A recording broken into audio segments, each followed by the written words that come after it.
Mid cap पे यहाँ मतलब कुछ देखने की ज़्यादा गुंजाइश बनती ही नहीं है।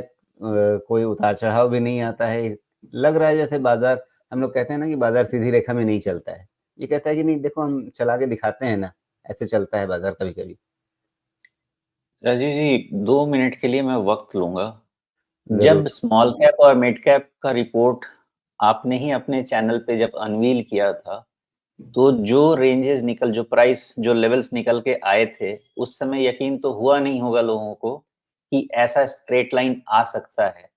एक सबसे रिक्वेस्ट करूँगा वापस जाके देखिए वो लेवल्स कैसे आ रहे हैं आपके। वही बनता है मिड कैप और स्मॉल कैप साइकिल है उसमें मैं बताने वाला कौन होता हूँ, मैं सिर्फ़ नंबर्स आपके लिए रीड करता हूँ, उस डेटा को पीछे जाके। ये कुछ भी नहीं है, जो इतने मैंने आपको नंबर्स बोले स्मॉल कैप के वो आके ही रहेंगे बिकॉज़ अभी तो मेन स्मॉल कैप का टेलविंड आपका आया ही नहीं है, वो आएगा इंटरेस्ट रेट कट के बाद। लेकिन फिर कहूँगा कि स्मॉल कैप में किसी भी दिन अगर आपके पास क्रैश सेल लगा, तो प्राइसेज़ 10, 20, 30% ऐसे टूटते हैं।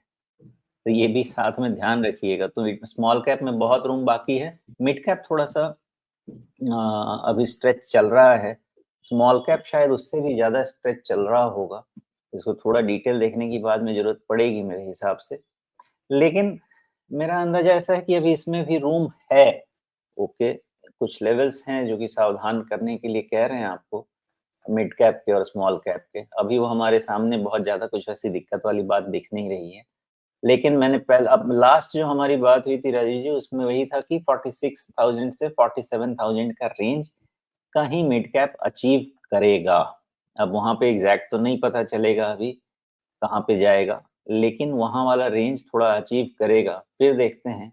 और वहाँ के बाद मुझे ऐसा भी अंदाज़ा लगता है कि करेक्शन अच्छा होना चाहिए, वहाँ जाके 46-47,000 वाले रेंज से होना चाहिए, लेकिन ये भी पॉसिबिलिटी रहेगी कि अगर हम एक्ज़ुबरेंस वाले मार्केट में जाते हैं, तो आपका जो ये मेज़रमेंट है 30,000 से लेके जो ये शुरू हुई है रैली, ये मेज़रमेंट आपको मिड कैप इंडेक्स को 50,000 के ऊपर भी लेके जा सकता है, इस चीज़ को दिमाग में रखिएगा। तो कितना जाएगा, वो धीरे-धीरे आने वाले वक़्त में इवैल्यूएट होगा क्योंकि जब मार्केट अच्छा रहता है, तो हम सिर्फ़ अच्छी-अच्छी बातें करते हैं, लेकिन फ्लिप साइड भी देख के चलना चाहिए। ये है सब आपका मिड कैप का सिचुएशन, ओके। इसके अगेंस्ट में आपके जो स्मॉल कैप हैं, वो थोड़े-से मुझे तेज़ लग रहे हैं, लेकिन अभी भी स्मॉल कैप में लग रहे हैं, तो लग रहे हैं, वो अपनी जगह है। इसमें ज़्यादा तेज़ी बची हुई है। तो क्या यहाँ पे हमको समझना है? समझना ये है कि अगर मिड कैप में करेक्शन हुआ, तो स्मॉल कैप में भी होगा, लेकिन उस करेक्शन के बाद बड़ा राइज़ किसमें होगा? तो स्मॉल कैप में होगा, रिलेटिव, ये दिखता है। जी। ये मिड कैप में ज़्यादा नहीं, सिंपल तरीका मुझे तो बहुत छोटी-छोटी चीज़ें ध्यान में आती हैं मतलब अ, जितने इंडिकेटर्स आप देखते हैं उतनी तो मैं सोच भी नहीं सकता कि अच्छा उतने इंडिकेटर होते भी हैं। जैसे कई बार धीरज साहू के जो अलमारियाँ खुली और लोगों ने देखे इतने नोट तो कुछ लोगों ने कहा कि अच्छा इतने नोट होते भी हैं। तो वैसे ही मुझे पता नहीं कि उतने इंडिकेटर होते भी हैं, जितने आप देखते हैं।